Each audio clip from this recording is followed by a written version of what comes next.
जो नए बच्चे आ रहे हैं यहाँ पर उनके लिए कुछ ही लाइनें हैं नीलोत्पम मृणाल जी की, वो मैं गुनगुना के बोलना चाहता हूँ।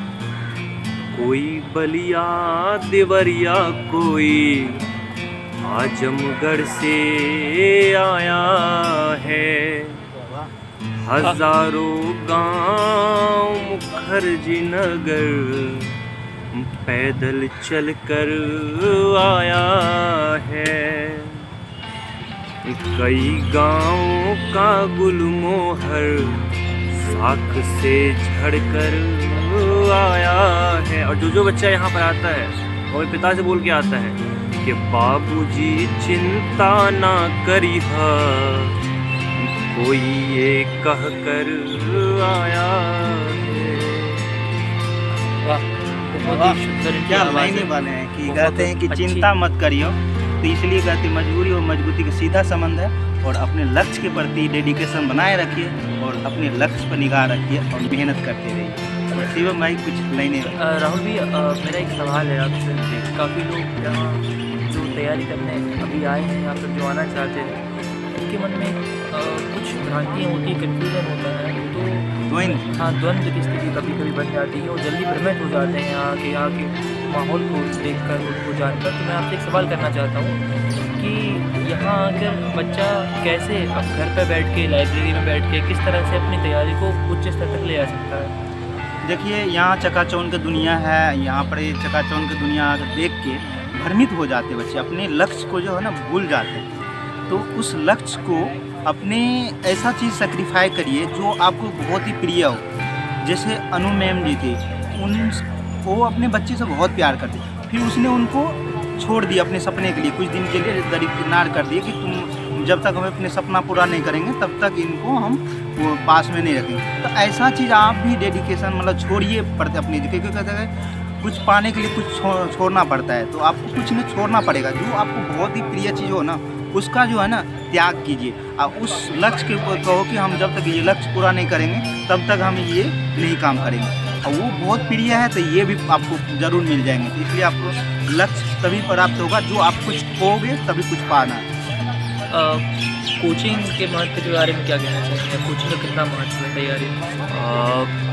जो बच्चे खासकर यूट्यूब से देख के आते हैं कि मुखर्जी नगर में फला नाम की कोचिंग सेंटर्स हैं और जो टॉपर्स के सुन के आते हैं यहाँ पर, तो सबसे पहले तो मैं ये कहना चाहूँगा कि कोई भी टॉपर जो होता है वो किसी एक इंस्टीट्यूट से या सेल्फ स्टडी से ही पढ़ कर निकलता है। यहाँ पर जितने इंस्टीट्यूट होते हैं, सभी जितने भी टॉपर होते हैं, सबका एक फोटो लगा देते कि भैया ये हमारे यहाँ से पढ़ के निकला है, हमारे यहाँ से। सबसे पहले बच्चे इस बात को समझें कि कोई भी कोचिंग सेंटर किसी भी विद्यार्थी को IAS या PCS या IPS नहीं बनाता है। बच्चों को सेल्फ स्टडी करनी होती है। तो यहाँ आकर ठीक है आप कोचिंग करें, एक मार्गदर्शन के रूप में करें कि यहाँ पे आपको एक मार्गदर्शन चाहिए आपको, तो उस बेसिस पे करें आप सिर्फ। और जितना मैं बोलूँ कि पूरी तरीके से आँख बंद करके, कान बंद करके नहीं पढ़ना है। कोचिंग जितना पढ़ा रहा है सिर्फ उसी में सीमित नहीं रखना है अपने आप को। अपनी आँखें, अपने कान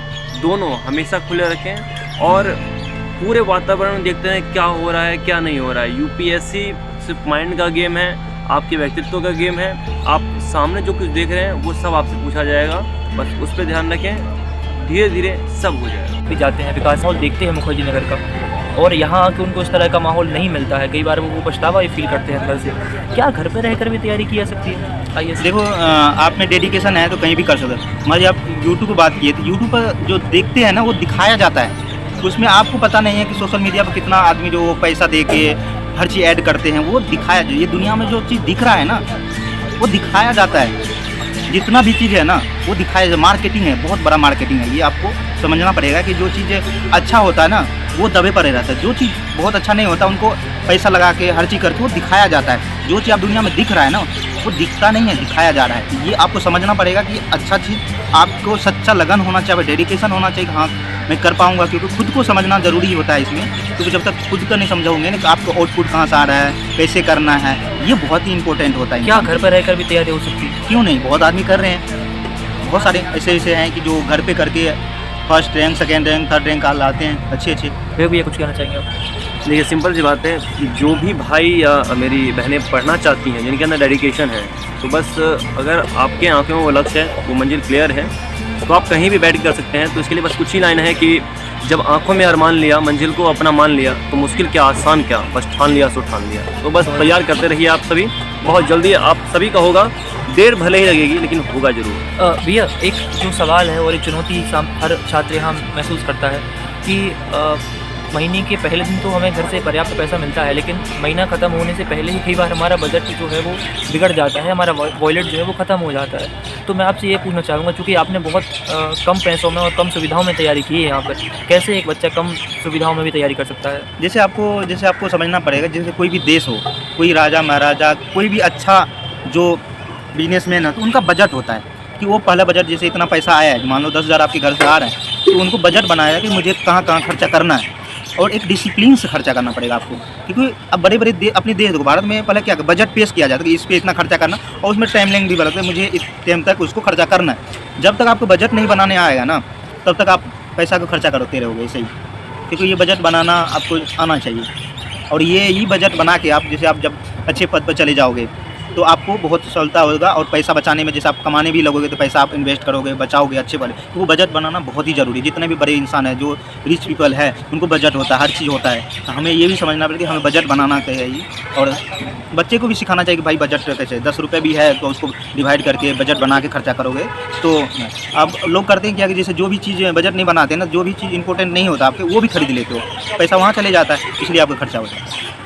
आप पूछना चाहिए माहौल के बारे में कुछ कहना चाहेंगे कि क्या आपने अलग देखा यहाँ पे आके, जो आप घर पे मिस कर रहे थे, घर पे आपको लग रहा था कि कुछ कम है, क्या चीज़ें यहाँ आके फुलफिल हुई है वो?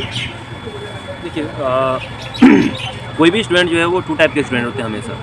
एक ऐसा जो खुद घर में बैठकर और सेल्फ स्टडी से ही निकाल लेता है, लेकिन जो दूसरे टाइप के बच्चे होते हैं, उन्हें अपने जीवन में एक मार्गदर्शक चाहिए होता है कि काश कोई उसे ऐसा मिल जाए जो बस उसे एक बार रास्ता दिखा दे। बात आपने सुनी होगी वो कि कोई चलता है पदचिन्हों पर, कोई पदचिन्ह बनाता है।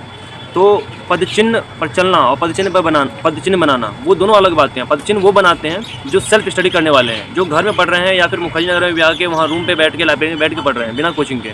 और जो पदचिन्हों पर चलने वाले हैं, वो उससे तात्पर्य यही है कि जो मार्गदर्शक है हमारे, उनके बिहाव पर। तो यहाँ का माहौल बहुत ही शानदार है उन लोगों के लिए जो सिर्फ़ और सिर्फ यहाँ स्टडी करने के लिए आए हैं। नहीं तो सिंपल सी बात है, ये बाज़ार है, ये कहती है कि आओ और मुझे लूटो, तब तक लूटो कि जब तक आपके जेब से पैसा ख़त्म ना हो जाए। अच्छा, एक सवाल जो आपसे मैं अंतिम सवाल करना चाहूँगा, इसके बाद वो सवाल मैं राहुल भैया से भी हम पूछेंगे। ये जो हिंदी मीडियम वालों के लिए मन में एक डर बसा हुआ है कि हम कहीं ना कहीं हमारे साथ एक भेदभाव होता है, या किसी भी कारण से हमारा चयन नहीं हो पाता। यूपीएससी में कुछ कारण है जिसके कारण शायद अगर हम हिंदी बेल्ट से आते हैं तो शायद हम यूपीएससी नहीं निकाल पाएंगे। तो उन भ्रांतियों के बारे में आप क्या कहना चाहेंगे? देखिए सर, करने वाला वो हिंदी मीडियम का हो या अंग्रेज़ी मीडियम का हो, तो उससे कोई फ़र्क नहीं पड़ता है। आप सभी ने अभी हाल फिलहाल में एक बहुत चर्चित किताब है 12th फेल, और उस पर मूवी भी बनी है। तो उसमें जो हमारे IPS साहब हैं मनोज जी, जब वो अपना इंटरव्यू दे रहे थे, तो इंटरव्यू में उन्हें कहा इंग्लिश में बोलने के लिए, तो उन्होंने कहा कि मैं हिंदी में बात करने में सक्षम हूँ और सहज पूर्वक में बात कर सकता हूँ आपसे, इंग्लिश में नहीं। तो वहाँ के जो मेंबर्स हैं उन्होंने कहा कि नहीं, आपको इंग्लिश में बात करना पड़ेगा। फिर थोड़ी देर उन्होंने सोचने के बाद बताया, मनोज जी ने भी सोचा थोड़ी देर, उन्होंने भी कहा ठीक है सर, तो आप एक काम करिए, मैं पानी पी सकता हूँ 1 गिलास। तो बोलता है ठीक है पीजिए। तो सामने वाले जो सर होते हैं वो उन्हें ऑफ़र करते हैं कि कांच के गिलास में पानी पीने के लिए। मनोज सर कहते हैं उन्हें कि मैं कांच के गिलास में पानी नहीं पीऊँगा, मुझे स्टील के गिलास में चाहिए पानी। तो वहाँ के जो मेंबर्स होते हैं वो बोलते हैं ये क्या मजाक है, पानी तो पानी होता है, वो चाहे स्टील के गिलास में हो या फिर कांच के गिलास में हो। वही मनोज जी उसी बात को पकड़ते हैं और पुनः उत्तर देते हैं कि ठीक उसी प्रकार जिस प्रकार आपने बताया कि पानी किसी भी गिलास में हो, पानी पानी ही रहता है, तो उसी प्रकार से विचार जो है वो हिंदी में रखे जाएँ या अंग्रेजी में, विचार ही रहते हैं। बहुत ही सुगमता और सरलता के साथ उन्होंने ये बता दिया, हम सबको समझा दिया, एक तरह से ये संदेश दिया है कि आप किसी भी मीडियम से हो, तैयारी कर रहे हो, अगर आप में दृढ़ इच्छाशक्ति है, आप में डेडिकेशन है, तो आप एग्ज़ाम क्रैक कर सकते हैं। ये विवेक भैया इनको जाना है चूँकि, तो इसलिए हम आपको धन्यवाद कहेंगे हमारे साथ जुड़ने के लिए।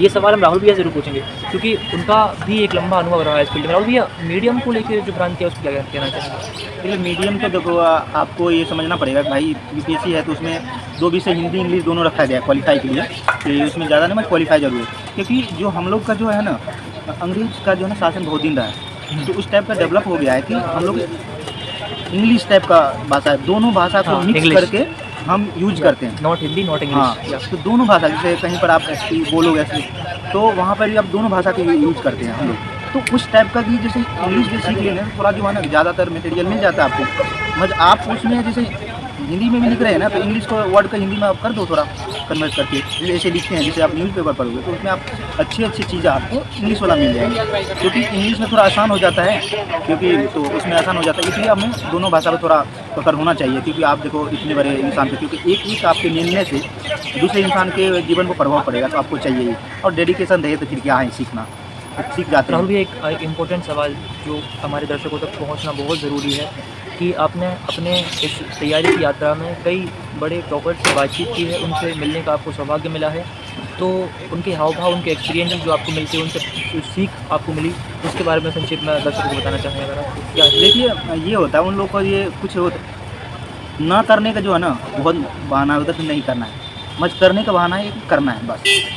जो कोई तो अच्छा काम जो होता है डेवलप करने में थोड़ा कठिनाइयाँ होता है, महज आप कर लेते। या तो देखो यूपीएससी क्षेत्र में या तो जीतोगे या तो सीखोगे, हारने का कोई चांस ही नहीं। आपके पास अच्छे नॉलेज भी है ना, 10-10 करोड़ का पैकेज मिल जाते हैं, 15-15 करोड़ का आपके पास नॉलेज है, आप आईएएस बन गए कितना कमा लोगे। अभी देखो विजन आईएएस के जो डायरेक्टर है, अन अकेडमी के जो डायरेक्टर है, वो आईएएस हो गए, आईएएस की नौकरी छोड़ के उसने अभी 4000 करोड़ 5000 करोड़ का टर्नओवर कर रहा है, मतलब 4000 ये आईएएस सोच भी नहीं सकता है। मतलब यही कहते हैं कि जैसे अच्छे नॉलेज है आपको, या तो जीतोगे या तो सीखोगे, इस भावना से आप देश का अपने लक्ष्य करोगे। तो अब इसलिए हमें ये है कि हमें ये करना चाहिए कि नॉलेज आना चाहिए अच्छे से, और नॉलेज आपके पास है ना, आप प्रस्तुत क्योंकि करें। विवेक भैया हमारे पास अभी हैं, तो हमें अच्छे से पता है कि हमारे दर्शक भी उनको अलग अलग प्लेटफॉर्म पर सुनते हैं, उनकी बातों को सुनते हैं, उनकी कविताओं को सुनते हैं। तो आप सबके लिए हमने स्पेशल उनको रोक के रखा है कि आप कुछ ना कुछ सुना के ज़रूर जाएंगे हमारे स्पेशल निवेदन पर, हमारे आग्रह पर, आप लोगों के लिए। विवेक भैया से हम कुछ एक बार और सुनते हैं। विवेक भैया, सिंपल सी बात है, एक थॉट हमेशा बैठा कर रखिए। आप जब इस क्षेत्र में आते हैं तो जब आप पढ़ाई कर रहे हो, बहुत बच्चों को लगता है कि ये पढ़ाई हमारा व्यर्थ हो जाएगा, जब नहीं निकलेगा हमारा। तो हमेशा 2 पंक्तियाँ हैं, बस याद करके रखिए कि क्यों डरें कि ज़िंदगी में क्या होगा, कुछ नहीं होगा तो तजुर्बा होगा।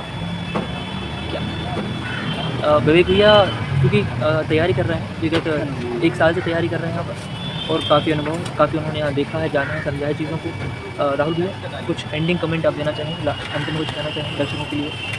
एक बात मैं ऐड कर दूँ, ये जो चैनल है इसका कतई मतलब नहीं है कि हमें लोगों के सामने कुछ प्रचारित या प्रसारित करना है, लोगों के सामने हमें वाहवाही लूटनी है, बिल्कुल नहीं। हम सभी मिडिल क्लास फैमिली से आए हैं, चाहे विवेक भैया हो, चाहे मैं, चाहे राहुल भैया हो।